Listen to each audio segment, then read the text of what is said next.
দ্বিতীয় বিশ্বযুদ্ধের সময় অনেক ব্রিটিশ ও দেশের সৈন্য এই বাংলার মাটিতে যুদ্ধ করতে এসে প্রাণ হারিয়েছিলেন। তাদের স্মৃতি ধরে রাখতে তৈরি করা হয়েছে এই কবরস্থান। প্রায় ৭০০ এর বেশি সৈন্যর কবর আছে। কেউ ব্রিটিশ, কেউ অস্ট্রেলিয়ান, কেউ কানাডিয়ান। তারা এই দেশের মানুষ না হলেও শান্তি আর ন্যায়ের জন্য নিজের জীবন দিয়েছেন। বিকেলের নরম আলোয় যখন এই কবরস্থানগুলোর পাশে দাঁড়াই, অনেক শান্তি লাগে। এই জায়গাটা শুধু মৃতদের বিশ্রামের স্থান নয়, আমাদের মনে করিয়ে দেয় শান্তি আর স্বাধীনতা সহজে আসে না। অতীতকে জানলে তবেই আমরা ভবিষ্যতের পথকে আরো সুন্দর করে গড়ব।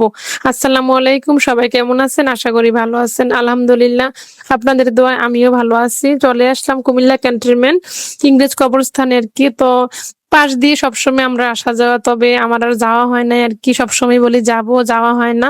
যেহেতু এখন স্কুল বন্ধ দিছে প্রায় 14 দিনের মতো, দেখি এখন এই সময়টাতে কিছু কিছু জায়গায়, পরিচিত জায়গাগুলোতে ঘুরতে পারি কিনা আর কি। তো আমার বোনের মেয়েদেরকে নিয়ে আমি, আমার ছেলে মেয়ে, আমরা সবাই একসাথে আজকে বিকেলে ঘুরতে বের হইলাম।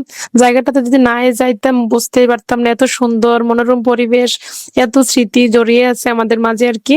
তো কথা বলতে বলতে চলে আসলাম আর কি, বিকেল গনায় গেল। তো রাস্তার এই পাশ থেকে আমি ভাবলাম যে একটু ভিউটা নেই, আপনাদের সাথে যেহেতু শেয়ারই করব আমাদের ইংরেজ কবরস্থানের ভিডিওটা। তো এই আর কি, আজকে এতটুকুই। আল্লাহ হাফেজ।